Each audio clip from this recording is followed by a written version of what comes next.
नमस्कार।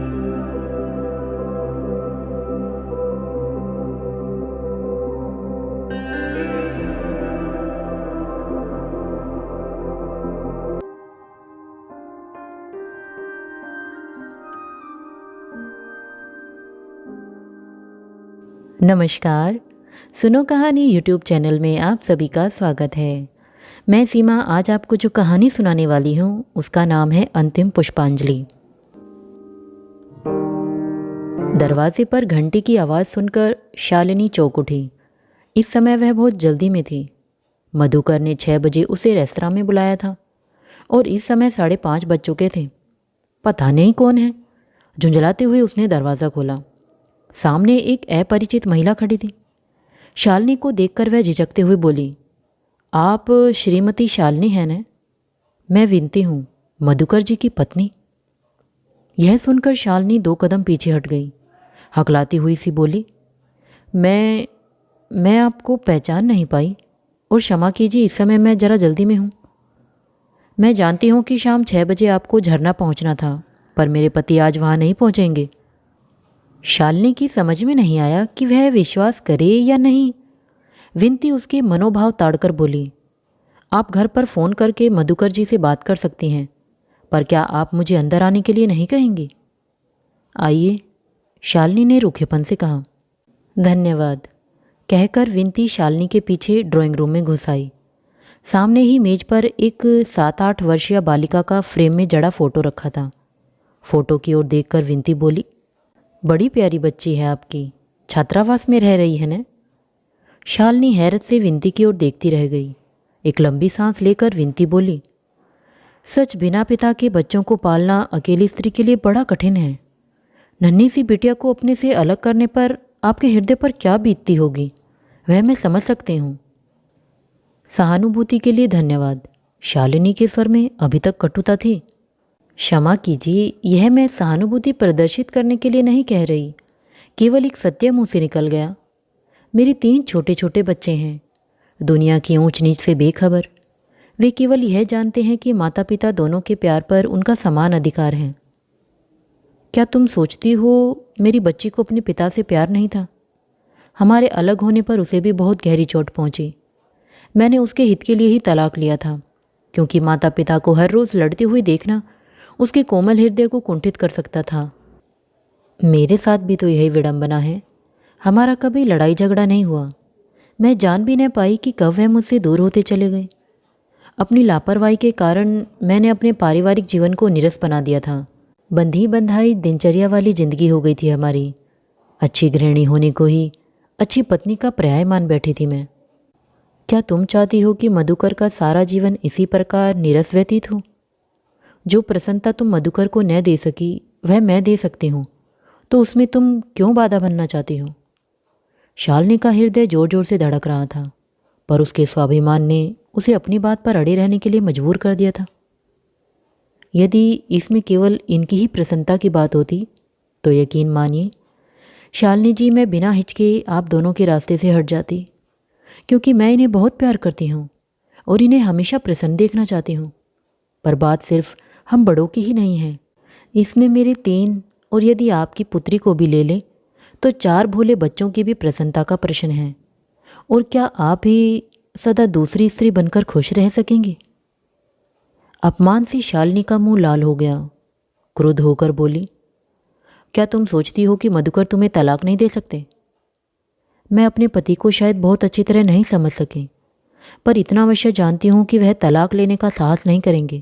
और यदि आपके प्रति सहानुभूति होने के कारण ले भी लिया तो जीवन भर उन्हें इतनी आत्मग्लानि रहेगी कि उसकी तपन में स्वयं तो झुलसते ही रहेंगे, उसका विषैला धुआं आपको भी चैन से नहीं रहने देगा।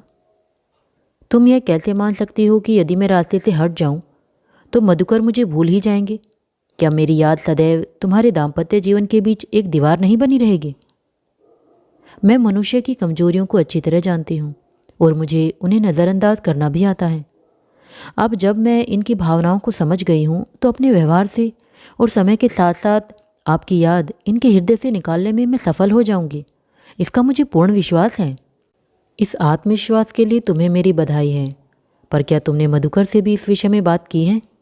वह कोई खिलौना तो नहीं है कि हम दोनों में से जो लड़ाई में जीत जाएगा उसके पास रह जाएंगे। व्यंग्य से शालिनी ने कहा तो विंती का मुंह उतर गया। हारे हुए स्वर में बोली, हाँ, यहाँ आने से पूर्व मैंने इनसे बात की थी। इन्होंने कहा कि निर्णय आप करेंगे। आपने पहले ही बहुत यातनाएं सही हैं। यह अपने निर्णय से आपको अब और यातना नहीं पहुंचा सकते, इसलिए मुझे यहाँ आना पड़ा। शालिनी की रुलाई फूट पड़ने को थी, किंतु विंती के सामने वह अपनी कमजोरी दिखाने के लिए तैयार नहीं थी। कुछ तीखे स्वर में बोली, अच्छा, अब तुम जा सकती हो। विंती खड़े होते हुए बोली, मुझे पूरा विश्वास है कि आप सब पहलुओं पर सोचकर ही कुछ निर्णय लेंगी। और नमस्कार कर कमरे से बाहर हो गई। शालिनी वहीं सोफे पर गिर पड़ी। रुलाई थी कि रुकने का नाम ही न लेती थी। तभी एकाएक टेलीफोन की घंटी ने उसे चौंका दिया। बड़ी कठिनाई से उसने अपने को कुछ संयत किया। दूसरी ओर से मधुकर का स्वर सुनकर फिर उसका बांध टूट पड़ा। मधुकर चिंतित स्वर में पूछ रहा था, शालिनी, ठीक हो न? विंती अभी अभी पहुंची है। क्या मैं तुम्हारे घर इस समय आ सकता हूँ? नहीं नहीं मधुकर, इस समय मेरी मनस्थिति किसी से बात करने की नहीं है। तुम मुझसे मिलने या बात करने की बिल्कुल कोशिश न करना। मैं सोचने के लिए समय चाहती हूँ। तुम सामने होंगे तो मैं उचित निर्णय न ले सकूंगी। ओह शालिनी, तुम नहीं जानती इस समय मैं अपने को कितना कायर समझ रहा हूँ। न जाने विंती को कैसे मालूम हो गया। जब उसने तुम्हारे बारे में सीधे प्रश्न शुरू किए तो मैं कुछ भी छिपा नहीं सका। एक दिन तो उसे पता लगना ही था। कृपया कुछ दिन तुम मुझसे कोई संपर्क न रखो, तब शायद हम दोनों अपनी भावनाओं को अच्छी तरह समझ सकेंगे। मैं कल से छुट्टी ले रही हूँ। ओह शालिनी, इससे पहले कि मधुकर और कुछ कहता, शालिनी ने टेलीफोन बंद कर दिया। छुट्टियां बिताकर जब वह कॉलेज पहुंची तो उसकी समझ में नहीं आ रहा था कि मधुकर का सामना वह कैसे करेगी। तभी इतिहास के प्राध्यापक विजय जी सामने से आते मिल गए। शालिनी को देखते ही बोले, शालिनी जी, आप कैसी हैं? ठीक हूँ, कहकर शालिनी आगे बढ़ने लगी, पर विजय जी उसके साथ चलते हुए बोले, आपको तो मालूम ही होगा कि मधुकर यह कॉलेज छोड़कर लखनऊ किसी कॉलेज में जा रहा है। आज हम सब उसे विदाई दे रहे हैं। शालिनी अप्रतिभ सी बोली, नहीं, मुझे तो नहीं मालूम, और शीघ्रता से अपनी कक्षा में चली गई। क्लास में भी उससे पढ़ाया न गया। पार्टी का समय जो जो निकट आता गया, उसकी इच्छा हुई कि वह तबीयत बिगड़ने का बहाना बनाकर कॉलेज से खिसक जाए, पर वह जानती थी इस प्रकार वह और भी चर्चा का विषय बनेगी। यह भी सोचा कि शायद यह उसके जीवन का अंतिम अवसर हो जब वह मधुकर को देख सके। पार्टी के समय सब शिक्षक हॉल में इकट्ठे हो रहे थे। शालिनी भी एक कोने में जाकर बैठ गई। कुछ ही देर बाद मधुकर और विंती ने हॉल में प्रवेश किया। दोनों की जोड़ी बहुत ही आकर्षक लग रही थी। विंती का मुख उसके बालों में लगे गजरे के फूलों की तरह खिला हुआ था। मधुकर हंस हंस कर सबका विंती से परिचय करा रहा था। शालिनी को लग रहा था कि उसके हृदय से रक्त निचुड़ता जा रहा है। कई उपस्थित लोगों ने उसकी प्रतिक्रिया जानने के लिए उसकी ओर देखना आरंभ कर दिया। मधुकर और विंती की दृष्टि भी उनकी निगाहों का पीछा करते हुए उस पर पड़ गई। मधुकर का मुंह लाल हो उठा। विंती तत्क्षण उसकी ओर बढ़ आई। शालिनी के ठंडे हाथों को अपने हाथ में लेते हुए बोली, कहिए शालिनी जी, अब आपकी तबीयत कैसी है? कमज़ोर तो अब भी दिखाई दे रही हैं। हम लोग लखनऊ जाकर आपका बहुत अभाव महसूस करेंगे। बच्चे तो शालिनी मौसी की बात करते नहीं थकते। विंती का स्वर अपनत्व से भरा था। शालिनी हतबुद्धि सी उसकी ओर देख रही थी। वे लोग जो शालिनी और मधुकर की मित्रता में एक रस का स्वाद लेते थे, यह जानकर कि शालिनी की उसके पूरे परिवार से मित्रता है, दूर खिसकने लगे। मधुकर ने कृतज्ञता भरी दृष्टि से विंती की ओर देखा। उसका यह डर कि उसके लखनऊ जाने पर भी यहाँ शालिनी को सबकी चुभती निगाहों और भद्दे मजाकों का सामना करना पड़ेगा, कुछ सीमा तक दूर हो गया। शालिनी विंती से बात तो कर रही थी, पर उसका चेहरा सफ़ेद पड़ रहा था। वह अपनी भावनाओं के वेग पर जब रोक लगाने में बिल्कुल असमर्थ हो गई तो उसने वहाँ से जाना ही उचित समझा। विंती उसका कंधा पकड़कर उसे मधुकर के सामने ले आई। शालिनी जी थक गई हैं, इसलिए घर जा रही हैं। मधुकर अचकचा गया। यथासंभव स्वर को सहज बनाकर बोला, शालिनी जी, आपने तबीयत खराब होते हुए भी आने का कष्ट किया, उसके लिए धन्यवाद। आपका भविष्य उज्जवल हो, यही शुभकामना करते हुए मैं आपसे विदा लेती हूँ। अच्छा, कहकर शालिनी हाल से निकल गई। बार बार वह यही सोच रही थी कि उसने विनती की बातों में आकर मधुकर को छोड़ने का जो निश्चय किया वह ठीक था या नहीं। क्या वह और मधुकर अलग रहकर सुखी रह सकेंगे? असफल दाम्पत्य जीवन के बाद अब इस प्रेम संबंध का अपूर्ण रह जाना उसकी सहन शक्ति की सीमा से अधिक था।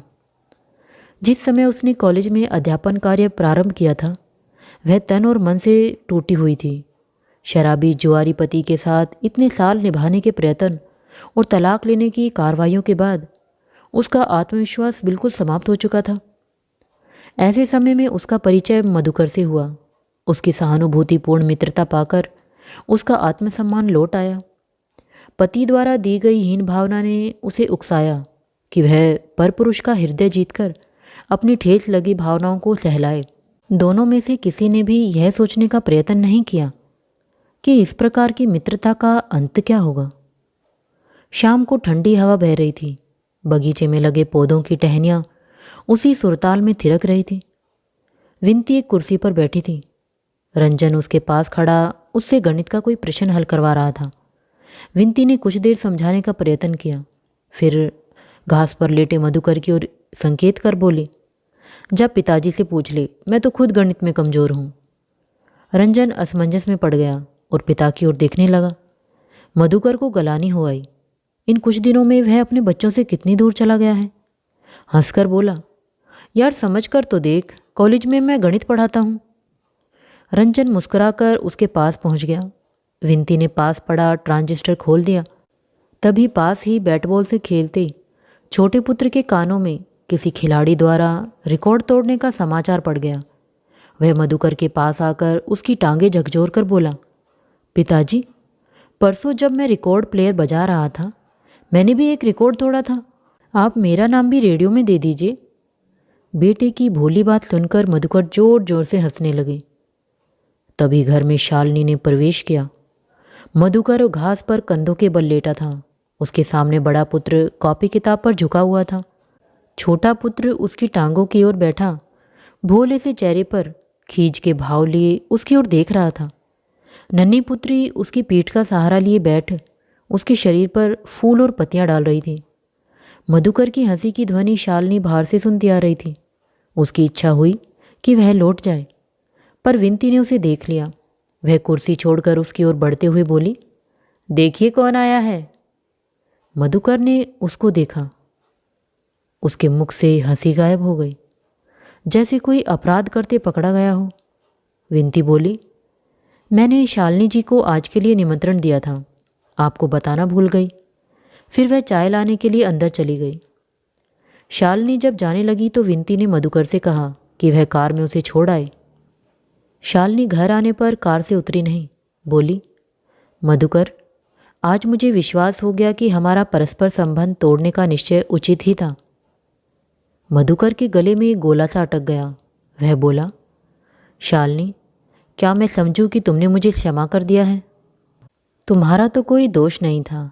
आज शाम जो सुखद पारिवारिक दृश्य मैंने देखा, उसके पश्चात भी मैं तुम्हारे और तुम्हारे परिवार के बीच आऊं तो कभी अपने आप को क्षमा नहीं कर पाऊंगी। मधुकर की आंखों में मुक्ति पा जाने का भाव शालिनी को दिख गया। शाम को शालिनी कॉलेज से आई। लेटर बॉक्स में एक पत्र पड़ा था। पत्र विनती ने लिखा था, आदरणीय जीजी, प्यार भरा प्रणाम। जीजी संबोधन से रुष्ट नहीं होंगी। आपने एक बड़ी बहन की तरह ही मुझे रास्ता दिखाया, चाहे अनजाने ही। सच मैंने अपना पारिवारिक जीवन बड़ा नीरस बना दिया था। कहीं कोई नवीनता नहीं थी, न ही किसी प्रकार की उत्तेजना। अब इस एहसास ने मेरे जीवन में एक जागृति सी ला दी है। जीवन को सरस बनाने की चुनौती ने मेरे मन में एक मादकता सी भर दी है। मेरी यही आकांक्षा है कि जैसे मेरी खुशियाँ खोते खोते वापस लौट आई हैं, आपका जीवन भी दोबारा खुशियों से भर जाए। शुभकामनाओं सहित, विनती। कुछ आंसू आंखों की राह बह चले। शालिनी ने उन्हें रोकने का प्रयत्न भी नहीं किया। वह जानती थी कि यह उसके अधूरे प्रेम की बेदी पर अंतिम पुष्पांजलि है। दोस्तों, आप सभी से मेरी रिक्वेस्ट है, जिन्होंने भी अभी तक चैनल को सब्सक्राइब नहीं किया है वो प्लीज़ सब्सक्राइब कर लें और कहानी को जितना हो सके उतना शेयर ज़रूर करें। धन्यवाद।